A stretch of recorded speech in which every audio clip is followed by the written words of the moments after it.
Regardez bien ces images. Elles sont inédites. Inédites tout simplement parce qu'elles nous montrent Joao Cravino, pardonnez-moi pour la prononciation, représentant spécial de l'Union européenne pour le Sahel. Il s'est personnellement rendu au Niger à la suite de son entrevue avec les autorités nigériennes. Écoutez ce qu'il dit, c'est tout simplement lunaire.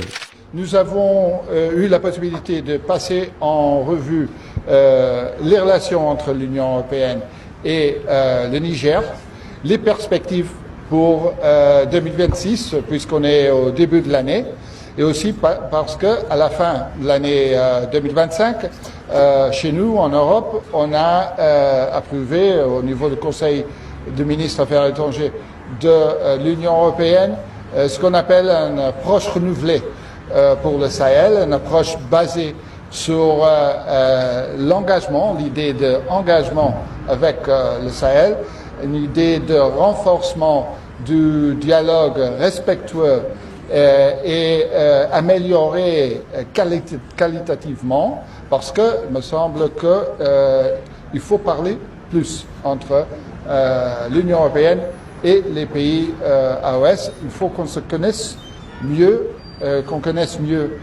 nos idées, nos priorités, et que la coopération en 2026 va se renforcer. Il faut qu'on se connaisse mieux, comme un homme qui courtise une femme. Pourtant, depuis l'arrivée aux affaires des différentes administrations sahéliennes, l'Union européenne a manifesté une hostilité croissante envers les leaders de l'AES par une condamnation systémique de leurs différentes initiatives et le soutien strict aux sanctions de la CEDEAO. Et nous soutenons l'ECOWAS qui a décidé d'imposer des sanctions. Mais il y a eu des sanctions économiques et financières qui ont été imposées à ces pays sans aucune base légale. Dans le cas du Niger, même les médicaments n'étaient pas autorisés. À l'heure où je publie cette vidéo, des sanctions sont toujours en vigueur. Elles visent plusieurs cadres des différentes administrations, notamment au Mali et au Niger.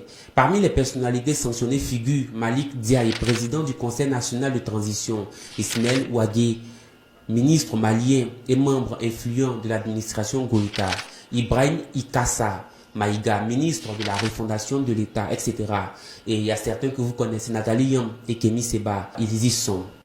Alors nous sommes tous, quel que soit ce que nous avons fait, nous sommes tous classifiés comme des agents de propagande de la Russie, puisque c'est dans le train de sanctions contre la Russie que nous sommes intégrés.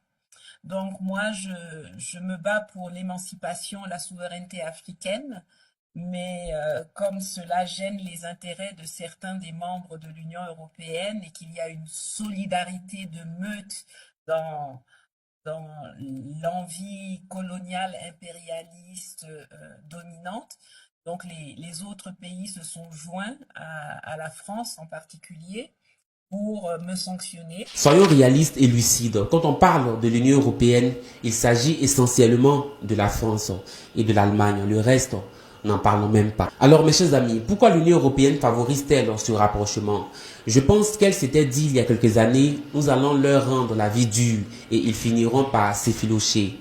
Quelques années plus tard, elle se rend à présent compte que ça ne marche pas. Les sanctions les ont au contraire solidifiées et leur ont permis d'être unis. Au lieu de fragmenter leur administration militaire, les pressions internationales en sanctions économiques de la CEDEAO et suspension de l'aide de l'UE ont servi de catalyseur à l'unité sahélienne. L'isolement a poussé le Mali, le Burkina Faso et le Niger à formaliser l'alliance des États du Sahel, AES, comme vous le savez. En 2026, l'UE constate que ces pays ont bâti une solidarité de survie qui rend les sanctions inefficaces, car ils ont appris à fonctionner en autarcie régionale ou avec de nouveaux partenaires. N'allez surtout pas croire que cette nouvelle approche de l'Union européenne est une approche romantique. Ce n'est surtout pas le cas. Le narratif n'a pas changé. Il y a ce qu'on dit devant les caméras et il y a ce qui se passe derrière les rideaux. L'attitude en elle-même n'a pas changé. C'est donc ça. Les leaders de l'AES doivent donc faire très attention. Et je pense qu'ils le savent déjà. L'adversaire que nous avons en face, ce n'est pas le terrorisme, c'est surtout la France.